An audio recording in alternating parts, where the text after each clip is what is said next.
Well, they're calling him the comeback kid. After his South Carolina primary win, Joe Biden seems to be on the comeback. But most people know he's really not. So, what is significant about the Joe Biden win? Let's take a look at that.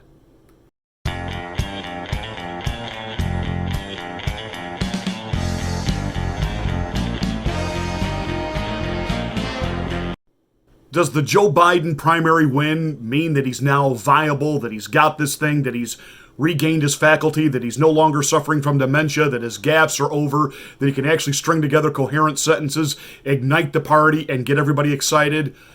No. No, that's not what it means. But what it does mean is that the donors will at least have enough comfort in kicking him some money to keep him alive through Super Tuesday and see if he can't be the disruptor to Bernie Sanders. I am convinced that the experts know he really can't stop Bernie, but he can blunt him. The other thing that this has done, this resurgence for Joe Biden, it is the end for Michael Bloomberg. Look, Michael Bloomberg could buy his way into the party. Michael Bloomberg can buy party bosses. He can buy elections for other candidates. What he can't buy is a personality. What he can't buy is likability. And unless he is willing to deploy people to spread out across the country on a general election day and literally walk with people into the voting booth or to their paper ballot little station and pay them money for their votes, it doesn't matter how many hours a day he floods our televisions with commercials. It doesn't matter how many hundreds of staff members he has working in his PR and putting out his memes and putting out his tweets and doing all the things to try to make him sound like he's connected, like he's cool, like he gets it, like he is relevant. Doesn't matter. Because at the end of the day, you've got too much of him on YouTube when he was mayor, saying some absolutely awful and atrocious things. There's too much evidence of him being one of these absolute elitist snobs looking down his nose at everyone. And then there's his debate performances, or I should say, the lack thereof. Nobody's into him. Even a mainstream media outlet, and you know what propagandists they are, had to release over the weekend that there were 8 people lined up for a Bloomberg event. 8. He's not drawing anybody. The only real excitement in this whole party is with Bernie Sanders. And we know, and I've gone over this ad nauseum, and I'm not going to spend more time doing it now, why the party really doesn't want Bernie right now. It's not that they reject outright Bernie's ideas. No, nay, like his ideas. They've just never had anyone this upfront and overt about it. And they just don't think America's ready for that yet. Let's get real. Communism was slowly introduced into the American electoral process during the Truman administration. Fact check me on that.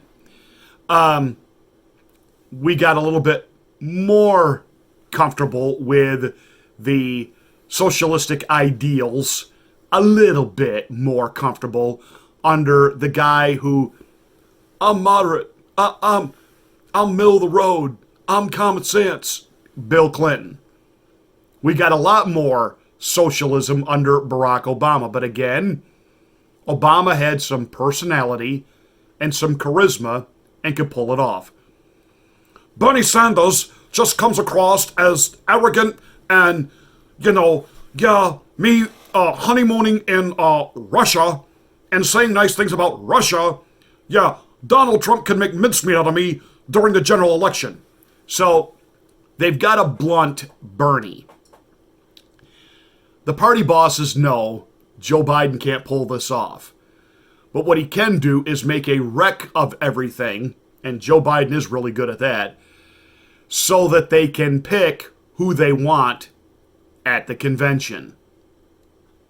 See, because Bernie picked up, 7 more delegates even on Saturday. Now, Biden won the vast majority. Again, it's a boost of oxygen for a dying campaign. Steyer's out, but he was never really in it. Warren is all but out. And I told you this 2 weeks ago, that her performance and the way she dismantled Michael Bloomberg at that initial debate, which was the killer to his whole presidential delusion, she became, in that moment, what Chris Christie did in 2016. Chris Christie took out Marco Rubio.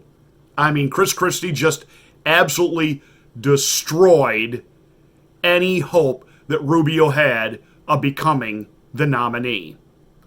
Under Chris Christie's governorship of New Jersey, they've been downgraded 9 times in their credit rating. This country already has a debt problem. We don't need to add to it by electing someone who has experience at running up and destroying the credit rating of his state.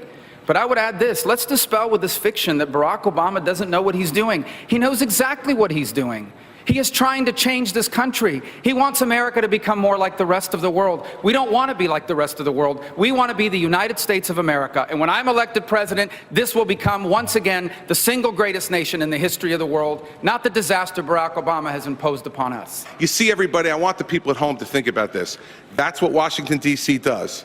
The drive-by shot at the beginning with incorrect and incomplete information, and then the memorized 25-second speech that is exactly what his advisors gave him. See, Marco, the thing is this. When you're president of the United States, when you're a governor of a state, the memorized 30-second speech where you talk about how great America is at the end of it doesn't solve one problem for one person. They expect you to plow the snow. They expect you to get the schools open. And when the worst natural disaster in your state's history hits you, they expect you to rebuild their state, which is what I've done. None of that stuff happens on the floor of the United States Senate. It's a fine job. I'm glad you ran for it, but it does not prepare you for president of the United States. Chris, your state got hit by a massive snowstorm 2 weeks ago. You didn't even want to go back. They had to shame you into going back. And then you stayed there for 36 hours, and then he left and came back to campaign. See, those are the facts. Here's the bottom line. This notion that Barack Obama doesn't know what he's doing is just not true. There it is. He knows exactly what he's doing. The memorized 25-second speech. Well, that's the reason why this campaign... You know what the shame is, Marco? The shame is that you would actually criticize somebody for showing up to work, plowing the streets, getting the trains run back on time, when you've never been responsible for that in your entire life. Okay. He didn't want to go back. And the fact is, I went back, it got done, and here's something. You didn't want to go back. I went back. Oh, so wait a second. Is now one of the skills you get as a United States Senator ESP also? Chris, everybody, you said you weren't going to go back. The fact is, Marco, he told everyone he wasn't going to go back, and they had to shame him into going back. Marco, because... And then when he decided to go back, he criticized the young lady, saying, what am I supposed to do, go back with a mop? By the way, clean up the flooding? It gets very unruly when he gets off his talking. Thank you, Governor. And that is exactly what Elizabeth Warren did to Michael Bloomberg. I'd like to talk about who we're running against. A billionaire who calls women fat broads and horse-faced lesbians. And no, I'm not talking about Donald Trump. I'm talking about Mayor Bloomberg. Mr. Mayor, are you willing to release all of those women from those non-disclosure agreements so we can hear their side of the story? We have a very few non-disclosure agreements. How many is that? Let me finish. How many is that? None of them accuse me of doing anything other than maybe they didn't like the joke I told. And let me put, there's agreements between two parties that wanted to keep it quiet, and that's up to them. So here's your 2 takeaways for the Biden win on Saturday. Number 1, it is the end of Michael Bloomberg. The party is not into him. The party people are not into him. The voters are not into him. It ain't happening, Mike. It just ain't happening. So much for all of the so-called experts who said that Bloomberg could run away with this and really just dismantle Donald Trump. Yeah, I don't think so. You do know that there are some GOP individuals talking about Operation Chaos in Carolina on Saturday. That was something that was introduced years ago, and the GOP has been deploying it from time to time.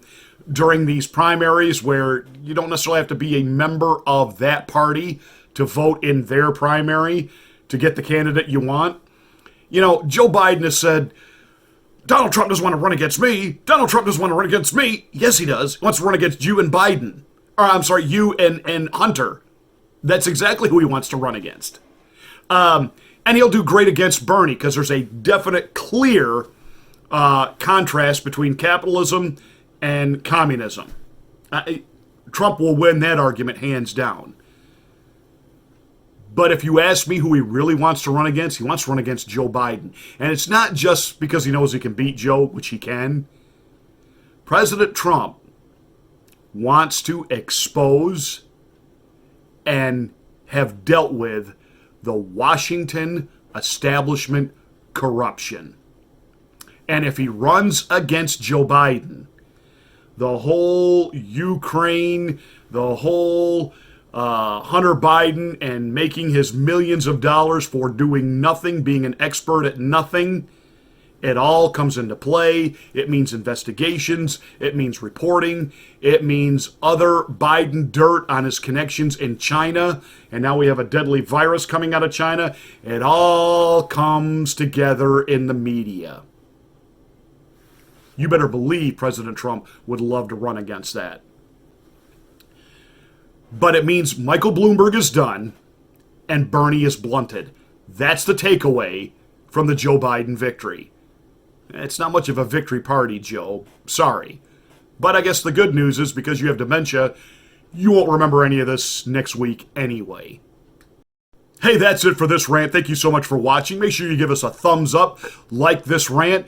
Hey, spread it to your social media platforms. Let's continue to build and grow this channel together. I do appreciate your support. I appreciate all of your help in getting us our subscription levels up because YouTube isn't doing anything to promote us. In fact, you better check your subscription status. Make sure you've smacked the bell for notification of my rants and check the word all so that you actually get them.